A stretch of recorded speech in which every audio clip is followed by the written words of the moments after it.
This is very, very, very important for everybody. That hormones, happy hormones, endorphins. So ಅದೆಲ್ಲ release ಆದಾಗ that glow will be there. Glow ಬರೋಕ್ಕೆ ಮುಖ್ಯವಾದ ಕಾರಣ happiness. Revenge ಇರಬಾರ್ದು, ದ್ವೇಷ ಇರಬಾರ್ದು. You should not have any enemies. ನಾವು ಓದಬೇಕಾದ್ರೆ ನಮಗೆ ಹಣ ಸಾಕಾಗಲ್ಲ ಮಕ್ಕಳನ್ನ ಓದ್ಸೋಕೆ ಅಂತೇಳಿ 5 ಗಂಟೆ ಆದಮೇಲೆ ಸೈಕಲಲ್ಲಿ ಮನೆ ಮಿಕ್ಸ್ಚರ್ ಮಾರೋದು. ಸೊ ಓದಬೇಕಾದ್ರೆ ಮಿಕ್ಸ್ಚರ್ ಮಾರೋನ್ ಮಗ ಹಿಂಗೆ ಓದ್ತಾನ ಅಂತ ಕೇಳ್ತಿದ್ರು. ನಿಮ್ಗೆ ಬರ್ತಾಯ್ತಾ? ಸೊ ಅದು ಅವಮಾನ ಅಲ್ವಾ, ಇನ್ಸಲ್ಟ್ ಅಲ್ವಾ ಅದು? 8ನೇ ಕ್ಲಾಸ್ NCC ಸೇರ್ತೀವಿ ನಾವು. ಸೇರಿದಾಗ ಸೆಲೆಕ್ಟ್ ಮಾಡ್ತಾರೆ ಎಲ್ಲರೂ NCCನಲ್ಲಿ. ಸೆಲೆಕ್ಟ್ ಮಾಡಿದಾಗ ಏನಾಯ್ತು, ಅಲ್ಲಿ ನಾನು ಕೊನೆಯವನು 50 ಜನ ಸೆಲೆಕ್ಟ್ ಮಾಡ್ತಾನೆ. ನಾನು ಕುಳ್ಳ ಕೊನೆಯಲ್ಲಿದ್ದೆ ನಾನು. ಸೆಲೆಕ್ಟ್ ಆಗಿದ್ವಿ. ಯಾವುದೋ ಒಂದು ಟೀಚರ್ ಬರ್ತಾರೆ ಆ ಕಡೆಯಿಂದ, ನಮ್ಮ ಸ್ಕೂಲ್ ಟೀಚರು. ಅವ್ರ ಮಗನ ಕರ್ಕೊಂಬರ್ತಾರೆ. ಆ NCC ಆಫೀಸರ್ಗೆ ಏನೋ ಹೇಳ್ತಾರೆ ಕಿವಿನಲ್ಲಿ. ಅವ್ರಿಗೆ ನೋಡ್ಬಿಟ್ಟು ಯು ಕಮ್ ಔಟ್ ಅಂದರು. ಹೊರಗಡೆ ಬಾ ನೀನು ಅಂದರು. ಯಾಕೆ ಸರ್? ಹೊರಗಡೆ ಬಾ ಅಂತ. ಗೆಟ್ ಔಟ್ ಅಂದರು. His way of telling was get out ಅಂತ. ಆಮೇಲೆ ಅವ್ನು ತಂದು ನಿಲ್ಸಿದ್ರಲ್ಲಿ. ಯಾಕೆ ಹೊರಗಡೆ ಹಾಕಿದ್ರು? ನನಗೆ ಇನ್ಫ್ಲೂಯೆನ್ಸ್ ಇಲ್ಲ, ಅವರಮ್ಮ ಟೀಚರು. ಅವತ್ತು ನನ್ನ ಮೈಂಡಲ್ಲಿ ಫಿಕ್ಸ್ ಆಯಿತು, ನಾನು ಜೀವನದಲ್ಲಿ ಇನ್ಫ್ಲೂಯೆನ್ಷಿಯಲ್ ಆಗಬೇಕು ಅಂತ. ನಿಮ್ಮ ಮುಖದಲ್ಲಿ ಫುಲ್ ಇಷ್ಟು ಗ್ಲೋ ಇದೆ, ಏನು ಕಾರಣ? ನನ್ನ ಮುಖದಲ್ಲಿ ಗ್ಲೋನಾ? Okay, first of all my face glow, credit goes to my father and mother. Genes. So they carry a very nice genes and they're also glowing. My father used to glow even at 75, 80. So ಅದರ ಜೊತೆಯಲ್ಲಿ ಜೀವನದಲ್ಲಿ ನಾವು we undergo lot of ups and downs, each one of us. ಮೇಲೆ ಹೋಗ್ತೀವಿ, ಕೆಳಗೆ ಬರ್ತೀವಿ, ಮೇಲೆ ಹೋಗ್ತೀವಿ, ಕೆಳಗೆ ಬರ್ತೀವಿ. ಹೋಗ್ತಾ ಹೋಗ್ತಾ ಹೋಗ್ತಾ ಜರ್ನಿನಲ್ಲಿ ನಮಗೆ ಅನುಭವ ಆಗುತ್ತೆ, ನಾವು ಎಷ್ಟೇ ಜೀವನದಲ್ಲಿ ಕೆಟ್ಟದಾದ್ರೂ, ಜೀವನದಲ್ಲಿ ಏನೇ ಆದ್ರೂ, ಜೀವನದಲ್ಲಿ ಏನೇ ಆಘಾತ ಆದ್ರೂ, ಅವಮಾನ ಮಾಡಿದ್ರು, ನಾವು we should be in good mood. ಹೆಂಗಾಗತ್ತೆ? Good mood. ಹೆಂಗಾಗತ್ತೆ doctor? You can be in good mood. Suppose something happening to me and somebody is humiliating, harassing, insulting me, ಅವಮಾನ ಮಾಡ್ತಾ ಇದ್ರೆ ನಾವು ಯಾವ ರೀತಿ ರಿಯಾಕ್ಟ್ ಮಾಡ್ತೀವೋ, ಸೊ ಅದ್ರ ಮೇಲೆ ನಮ್ಮ ಜೀವನ ಇರುತ್ತೆ. So your reaction is what is important. So ಮಾಡ್ತಾನ, ಮಾಡಲಿ ಬಿಡಿ, ಅವನು ಐ ಆಮ್ ಗುಡ್ ಅಂತ ಆರಾಮಾಗಿ ಗುಡ್ ಮೂಡಲ್ಲಿ ಇರಬೇಕು. This is very, very, very important for everybody. ಆ ಗುಡ್ ಮೂಡಲ್ಲಿದ್ದಾಗ happiness, that hormones, happy hormones, endorphins, so ಅದೆಲ್ಲ ರಿಲೀಸ್ ಆದಾಗ that glow will be there.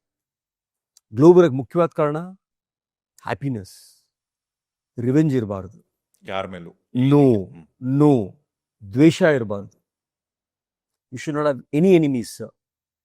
ಯಾರಾದ್ರೂ ನಿಮ್ಮ ಜೊತೆ ಮಾತು ಬಿಟ್ಟಿದ್ರೆ ಯು ವೋಂಟ್ ಬಿಲೀವ್. ನೀವು ಪ್ರೇ ಮಾಡಿದ್ರಿ, ಈಗ ನನಗೆ ತೊಂದರೆ ಕೊಟ್ಟಿರೋರ್ಗು ನಾನು praying every day in the morning. ನನಗೆ ತೊಂದರೆ ಕೊಟ್ಟಿರೋರ್ಗು ಜೀವನದಲ್ಲಿ I am praying for them in the morning. ಅದು ಹೆಂಗೆ ಸಾಧ್ಯ ಆಗುತ್ತೆ? ಸಾಧ್ಯ. That's how one should lead the life.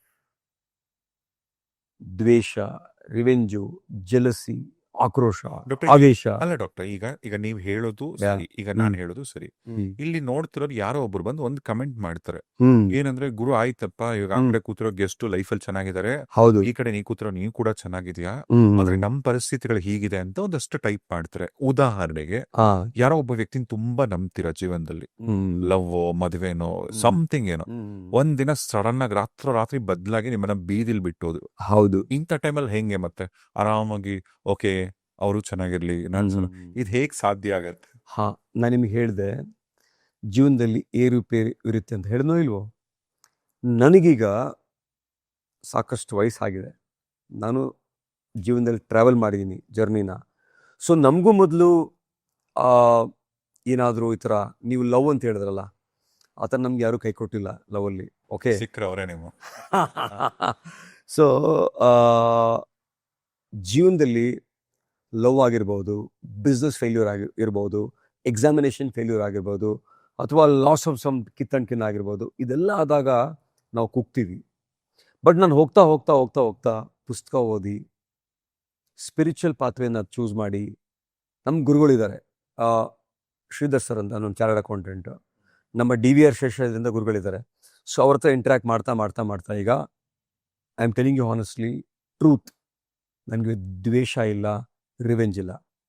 ನನಗೆ ದ್ವೇಷ, ರಿವೆಂಜ್ ಯಾವುದು ಅಂತ ಹೇಳಿದ್ರೆ, ನಮಗೆ ಅವಮಾನ ಮಾಡಿದವ್ರ ಮುಂದೆ ನಾವು ನಿಂತು ಒಂದು ಒಳ್ಳೆ ಕೆಲಸ ಮಾಡಿ ನಮ್ಮ ಕೆಲಸದ ಮುಖಾಂತರ ಒಂದು ಸಾವಿರಾರು ಲಕ್ಷಾಂತರ ಜನಕ್ಕೆ ಸಹಾಯ ಆದಾಗ ಅದೇ ನಮ್ಮ ದ್ವೇಷ, ಅದೇ ನಮ್ಮ ರಿವೆಂಜು.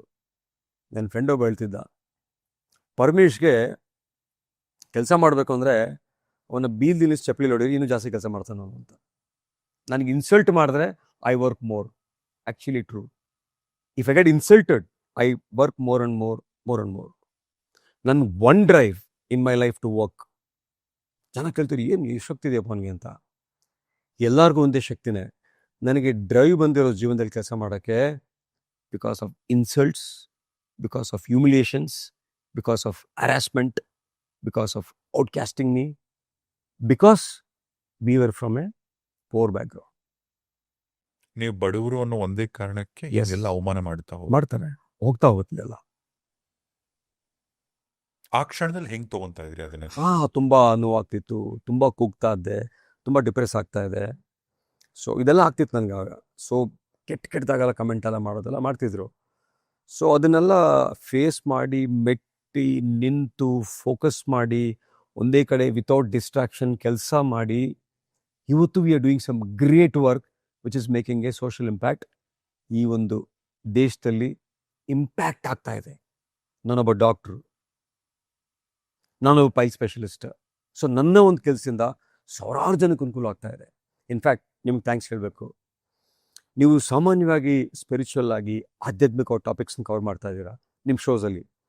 ಅದರ ಜೊತೆಗೆ ಆರೋಗ್ಯನೂ ತುಂಬ ಇಂಪಾರ್ಟೆಂಟು ಮನುಷ್ಯನಿಗೆ. ಸೊ ಇವತ್ತು ನನ್ನ ಈ ಶೋ ಕರೆದಿದ್ದಕ್ಕೆ ತುಂಬ ಧನ್ಯವಾದಗಳು. Thank you very much.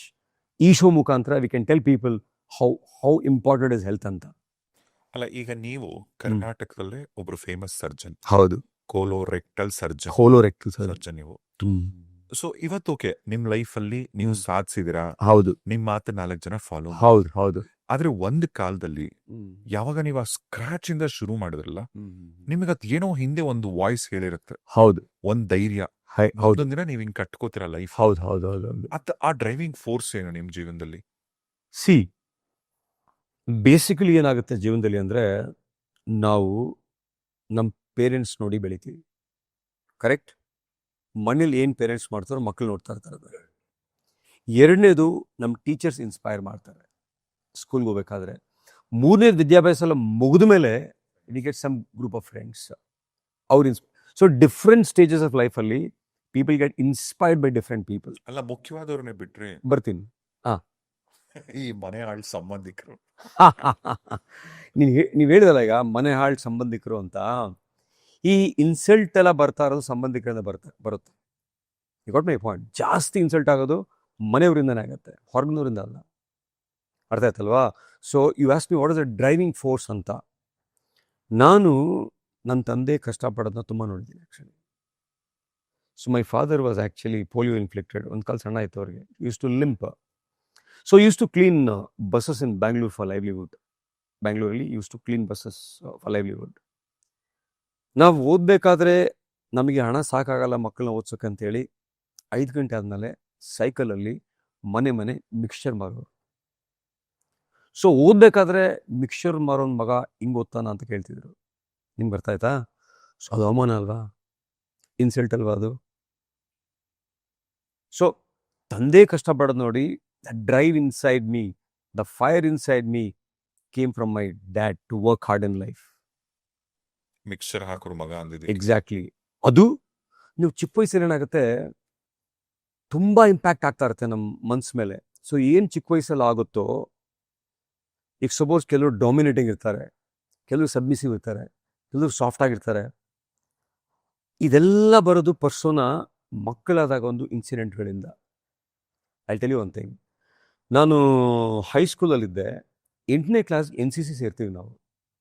ಸೇರಿದಾಗ ಸೆಲೆಕ್ಟ್ ಮಾಡ್ತಾರೆ ಎಲ್ಲರೂ NCCನಲ್ಲಿ. ಸೆಲೆಕ್ಟ್ ಮಾಡಿದಾಗ ಏನಾಯಿತು, ಅಲ್ಲಿ ನಾನು ಕೊನೆಯವನು 50 ಜನ ಸೆಲೆಕ್ಟ್ ಮಾಡ್ತಾನೆ. ನಾನು ಕೊನೆಯಲ್ಲಿದ್ದೆ ನಾನು. ಸೆಲೆಕ್ಟ್ ಆಗಿದ್ವಿ. ಯಾವುದೋ ಒಂದು ಟೀಚರ್ ಬರ್ತಾರೆ ಆ ಕಡೆಯಿಂದ, ನಮ್ಮ ಸ್ಕೂಲ್ ಟೀಚರು. ಅವ್ರ ಮಗನ ಕರ್ಕೊಂಬರ್ತಾರೆ. ಆ NCC ಆಫೀಸರ್ಗೇನೋ ಹೇಳ್ತಾರೆ ಕಿವಿನಲ್ಲಿ.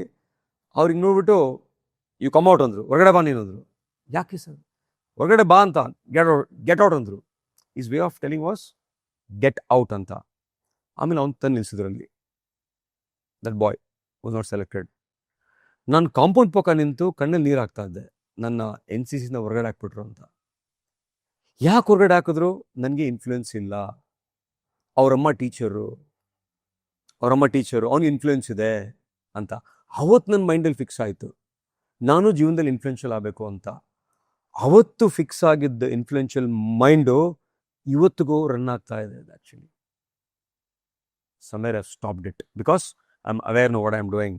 So that ಈ domination, being influential, being powerful, ಕೆಲವರು ಪಾಲಿಟಿಷಿಯನ್ಸ್ ಆಗಬೇಕು ಅಂತಾರೆ, ಕೆಲವರು IAS ಆಗಬೇಕು ಅಂತಾರೆ. There all seed a power ಅಲ್ವಾ? ಇದೆಲ್ಲ ಚಿಕ್ಕ ವಯಸ್ಸೆಲ್ಲರೂ ಕೂಡ ಫಿಕ್ಸ್ ಆಗಿರುತ್ತೆ ಅದೆಲ್ಲ. ಸೊ ಹಾಗಾಗಿ ನನ್ನ ಡ್ರೈವ್ ಕೇಳಿದ್ದು ನೀವು, my dad's hard work. Second drive is I am passionate to do something good for this country in health care. I am passionate ಯಾವುದಾದ್ರು ಒಂದು ದೊಡ್ಡ ಸಮಸ್ಯೆನ ಸಾಲ್ವ್ ಮಾಡಬೇಕು. ಜನಗಳು ಸಫರ್ ಮಾಡ್ತಾರೆ ಹಲವಾರು ಕಾಯಿಲೆಗಳಿಂದ. So one common is my area of specialization. So that is driving because millions, ಲಕ್ಷಾಂತರ ಜನ ಈ ಕಾಯಿಲೆಯಿಂದ ಸಫರ್ ಮಾಡ್ತಾ ಇದ್ದಾರೆ. Money is not driving me. According to me, money cannot drive anybody. You get tired. ದುಡ್ಡು ಮಾಡ್ತಾ ಹೋಗ್ತಾರೆ, ಒಂದು ಕಡೆ ಟಯರ್ಡ್ ಆಗ್ತೀರಾ ನೀವು. Unless until there's some kind of, passion. Without passion, you can't make money also. So according to me, money is not the driving force for most of the successful entrepreneurs. What do you think? What do you speak? What do you eat? ಯೋಚನೆ ಮಾಡಿ ಮಾತಾಡೋ ಅಂತಾರೆ, ಯೋಚನೆ ಮಾಡಿ ತಿನ್ನೋ ಅಂತಾರೆ. ಬಸವಣ್ಣ ಹೇಳಿದಾರಲ್ಲ, ನುಡಿದರೆ ಮುತ್ತಿನ ಹಾರದಂತಿರಬೇಕು ಅಂತ. ಹಾಗೆ ಮಾತಿದೆಯಲ್ಲ, ಮಾತೇ ಸರ್. ಇಡೀ ವರ್ಲ್ಡ್ ಇವತ್ತು ನಡೀತಾ ಇರೋದು ಮಾತಿನ ಮೇಲೆ. ನಿಮ್ಮ ಮಾತು ಹೇಗಿರುತ್ತೋ ಆ ತರ ನಿಮ್ ಗ್ರೋತ್ ಇರುತ್ತೆ. ಮಾತು ಚೆನ್ನಾಗಿದ್ರೆ ದೇಶ ಕಟ್ಬೋದು, ದೊಡ್ಡ ಲೀಡರ್ ಆಗ್ಬೋದು. ಆ ಮಾತು ಸರಿ ಇಲ್ಲ ಅಂದ್ರೆ ಅಲ್ಲಿಂದನೇ ಬರ್ಬೋದು. ಸರ್, ಒಂದು ಹೇಳ್ತಾರೆ ನೋಡಿದೀರಾ, ಡಾಕ್ಟ್ರೇ ನಿಮ್ ಮಾತಿಂದನೇ ನನ್ ಕಾಯಿಲೆ ವಾಸಿ ಆಗೋ ಡಾಕ್ಟ್ರೆ ಅರ್ಧ ಅಂತ. ಕರೆಕ್ಟ್ ಅಲ್ವಾ? ಅಂದ್ರೆ ಮಾತಿಂದ ಕಾಯಿಲೆ ವಾಸಿ ಆಗಲ್ಲ. ಆ ಒಂದು ಟ್ರಸ್ಟ್ ಬಿಲ್ಡ್ ಮಾಡ್ತೀವಲ್ಲ ಪೇಷಂಟ್ ಜೊತೆಗೆ, ಪೇಷಂಟ್ಗೆ ಮೇಲೆ ನಂಬಿಕೆ ಬರುತ್ತಲ್ಲ, ಆ ನಂಬಿಕೆ ಬಂದಾಗ ಅವ್ರಿಗೆ ಅರ್ಧ ಕಾಯಿಲೆ ಹಬ್ಬ, ಐ ಆಮ್ ರಿಲೀಫ್, ಒಳ್ಳೆ ಜಾಗ ಬಂದಿದ್ದೀನಿ ಅಂತ. ಸೊ ಅರ್ಧ ಕಾಯಿಲೆ ಮಾತಿಂದನೇ ಆಯ್ತು ಅಂತ ಹೇಳ್ತಾರೆ. ಈ ಗಾದೆ ಹೇಳ್ತಿದ್ರು ಹಳೆ ಕಾಲದಲ್ಲಿ, ಮಾತ್ ಮನೆ ಕೆಡಿಸ್ತು, ತೂತು ಒಲೆ ಕೆಡಿಸ್ತು ಅಂತ. ಸೊ ಲ್ಯಾಂಗ್ವೇಜ್, ನಾವೇನ್ ಮಾತಾಡ್ತೀವೋ, our language is a world sir. ನಾವು ಶ್ರೀಮಂತ ಆಗ್ಬೇಕು, ಆಗ್ತೀವಿ. ಇದೆಲ್ಲ ಮನೆಗಳಲ್ಲೇ ಇದೆ. ಈಗ ಅಶ್ವಿನಿ ದೇವತೆಗಳು ತಥಾಸ್ತೆ ಅಂತಾರೆ, ಸಾಯಂಕಾಲ ಅದ್ ಮಾತಾಡ್ಬೇಡಿ, ಒಳ್ಳೆದೇ ಮಾತಾಡಿ, ಒಳ್ಳೆದೇ ಮಾತಾಡಿ ಅಂದ್ರೆ ಅಲ್ವಾ? ಬೆಳಿಗ್ಗೆ ಎದ್ದ ಕೂಡಲೇ ಹೇ ಪ್ರಾರ್ಥನೆ ಮಾಡಪ್ಪ, start your day with something good. Gratitude practicing, ಪ್ರಾರ್ಥನೆ ಮಾಡೋದು ಅಲ್ವಾ? ಗ್ರಾಟಿಟ್ಯೂಡ್ ಅಂತ ಹೇಳ್ತಿರಲ್ಲ, I tell something here. Gratitude ಅಂದ್ರೆ ನನ್ನ ಪ್ರಕಾರ ಎಲ್ಲೋ ಮೂಲೆಯಲ್ಲಿ ಕೂತ್ಕೊಂಡು ಥ್ಯಾಂಕ್ ಯು ಹೇಳೋದಲ್ಲ, ಎಲ್ಲೇ ಪುಸ್ತಕ ಬರೆಯೋದಲ್ಲ. Gratitude should be in action. ನನಗೆ ರಾಜೇಶ್ ಸಹಾಯ ಮಾಡಿದ್ದಾನೆ, ರಾಜೇಶ್ ಗೌಡ ಸಹಾಯ ಮಾಡಿದ್ದಾನೆ ನನಗೆ, ನನಗೆ ಕೃತಜ್ಞತೆ ಹೆಂಗಿರ್ಬೇಕು ಹೇಳಿ? ಥ್ಯಾಂಕ್ಸ್ ಅಪ್ಪ ಗುರು ರಾಜೇಶ್ ಗೌಡ ಅಲ್ಲ, ಲವ್ ಗುರು, ಇಟ್ಸ್ ನಾಟ್ ಥ್ಯಾಂಕ್ಸ್ ಅಪ್ಪ ಅಲ್ಲ. ನಾನು ರಾಜೇಶ್ ಗೌಡನ ಜೊತೆ ಕಷ್ಟ ಬಂದಾಗ ನಿಲ್ಲಬೇಕು. I should prove that I am with you man, come what may. That is what is gratitude. ನನಗೆ ಸಹಾಯ ಮಾಡಿರ್ತೀರ ನೀವು ಕಷ್ಟ ಇದ್ದಾಗ ನಾನು ಸಹಾಯ ಮಾಡ್ಬೇಕು. That is what is gratitude. Exactly. ಒಂದು ಹೇಳ್ತಾರೆ, ಇಬ್ರು ಫ್ರೆಂಡ್ಸ್ ಇರ್ತೀವಿ ಅನ್ಕೊಳ್ಳಿ. ಈಗ ಫ್ರೆಂಡ್ನ ಕಷ್ಟ ಅರ್ಥ ಮಾಡ್ಕೊಂಡು ಸಹಾಯ ಮಾಡ್ಬೇಕಂತೆ, ಅವನು ಕೇಳೋರು ಕಾಯಬಾರ್ದಂತೆ. I will tell in this show, I have a friend like you, same name Rajesh Gowda ಅಂತ. He is like that. ಕಷ್ಟ ಅರ್ಥ ಮಾಡ್ಕೊಂಡು ಇವ್ ಹೆಲ್ಪ್ ಪೀಪಲ್ ಸರ್. ಕಷ್ಟ ಅರ್ಥ ಮಾಡ್ಕೊಂಡು ಇವ್ರು ಕಷ್ಟದಲ್ಲಿದ್ದಾರೆ ಅಂತ ಬಾಯ್ಬಿಟ್ಟು ಅವ್ರು ಕೇಳಿರಲ್ಲ, ಇವನೇ ಕೊಟ್ಟಿರ್ತಾನೆ. ನಂಗೆ ಆ ಥರ ಮಾಡಿದನು my friend Rajesh Gowda. Is done that to me. ಏನು ಬೇಕಾದಷ್ಟು ಲಾಸ್ಟ್ 10 years ಇಂದ. ಒಂದು ಇನ್ಸಿಡೆಂಟ್, ಒಂಚೂರು ಫ್ಲಾಶ್ ಬ್ಯಾಕ್ ಅಲ್ಲಿ ತುಂಬಾ ಇದೆ sir. I tell you one. Sir, ನಾನು MS ಮಾಡಿದ್ದೆ, ನನ್ನ ಹತ್ರ ಕಾರ್ ಇರಲಿಲ್ಲ, ನಾನು ಬಸ್ಸಲ್ಲಿ ಓಡ್ತಾ ಇದ್ದೆ. ಏನಾಯ್ತು ಕಾರು ಅಂದ. ಏನೋ ಆಯ್ತು ಬಿಡಪ್ಪ ಅಂದ. ಅವನಂದ, he told his wife, give me money, let him buy a car ಅಂತ. Give money, let him by A car ಅಂತ. ದುಡ್ಡು ಕೊಡು, ಕಾರ್ ತಗೊಳ್ಳಿ ಅವನು ಅಂತ. ಹೌದು. ಮನೆ ಕಟ್ತಾ ಇದ್ವಿ, ಕೊನೆಯಲ್ಲಿ ಮನೆ ನಿಂತು ಹೋಗಿತ್ತು. ಯಾಕೆ ಸ್ಲೋ ಆಯ್ತು ಮನೆ ಅಂದ. ಸ್ವಲ್ಪ ಫೈನಾನ್ಷಿಯಲ್ ಶಾರ್ಟೇಜ್ ಇದೆ, ದುಡ್ಡು ಕೊಟ್ಟ. ಕೇಳಲಿಲ್ಲ, ಕೊಟ್ಟ. ವಾವ್. ಯಾವುದೊಂದು 2ನೇ ವೆಂಚರ್ ಮಾಡಿದೆ, ಫಸ್ಟ್ ವೆಂಚರಲ್ಲಿ ಕೊಲಾಪ್ಸ್ ಆಗಿ ದೊಡ್ಡ ಏಟ್ ಬಿದ್ದು, ನೆಕ್ಸ್ಟ್ ಏನು ಮಾಡ್ತೀಯಪ್ಪ ಅಂದ. ಇಲ್ಲ ಕಾಯ್ತಾ ಇದ್ದೀನಿ, ಇದೊಂದು ಮಾಡಬೇಕು ಅಂತ, ಸ್ವಲ್ಪ ಫೈನಾನ್ಷಿಯಲ್ ಕನ್ಸ್ಟೆಂಟ್ಸ್ ಮಾಡಬೇಕು ಅಂತ ದುಡ್ಡು ಕೊಟ್ಟ. ನಾನು ಕೇಳ್ದೇನೆ ಸಹಾಯ ಮಾಡಿ. ದುಡ್ಡೊಂದೇ ಅಲ್ಲ ಸರ್, ಏನ್ ಬೇಕಾಗ್ಬೋದು. ಅವ್ರ ಜೊತೆಗೆ ಮಾರಲ್ ಆಗಿ ನಾನು ನಿಮ್ಮ ಜೊತೆ ಇದೀವಿ ನಾವೆಲ್ಲ ಅಂತ ಹೇಳೋದೇ ದೊಡ್ಡ ಸ್ಟ್ರೆಂತ್. ಸೊ ಕೇಳದೆ ಸಹಾಯ ಮಾಡೋನೇ ನಿಜವಾದ ಸ್ನೇಹಿತ.